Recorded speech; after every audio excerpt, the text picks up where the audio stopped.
ভালোবাসা বোঝানোর জন্য কখনো হাজার হাজার কথা খরচ করার দরকার হয় না, কারণ যে বোঝার সে চোখের ভাষায় বুঝে যাবে, আর যে না বোঝার তার জন্য জীবন দিলেও সে বুঝবে না। বাহ্যিক চেহারা দেখে কখনো কাউকে বিচার করা ঠিক না। হতে পারে দামি পোশাকের ভেতরে একটা নোংরা মন আছে, আবার হতে পারে নোংরা পোশাকের ভেতরে একটা বড় মন আছে।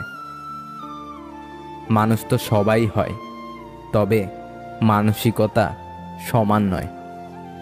একটা সময় এসে প্রত্যেকটা মানুষ পাল্টে যায়, কেউ অবহেলায়, কেউ বা আবার নিজেকে প্রতিষ্ঠিত করার নেশায়।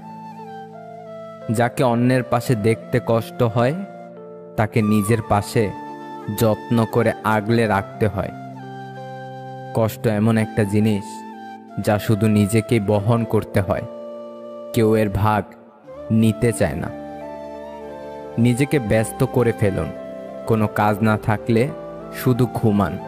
গুটিয়ে নিন নিজেকে আশেপাশের মানুষ থেকে, দেখবেন আপনি ভালো আছেন। ভালোবাসা সবার প্রতি আসে না, যার প্রতি আসে সে মূল্য বোঝে না। মেয়েদের জীবন সত্যিই বড় অদ্ভুত। এক পরিবারে জীবন শুরু হয় আর শেষ হয় অন্য পরিবারে।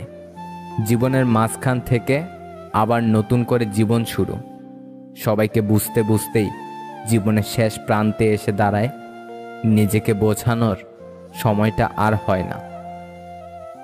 কিছু কিছু মানুষ আছে যারা হঠাৎ করে বদলে যায়।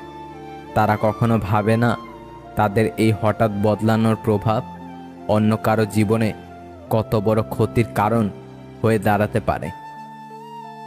ভালোবাসা হলো একটা বই, আর ভুল বোঝাবুঝি হলো একটা পৃষ্ঠা।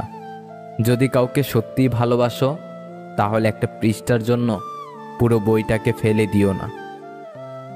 সময় খারাপ হলে অনেক কিছুই খারাপ ঘটে, এমনকি যে তোমাকে সবচেয়ে ভালো বোঝে, ভালো জানে, সেও দূরে সরে যায়।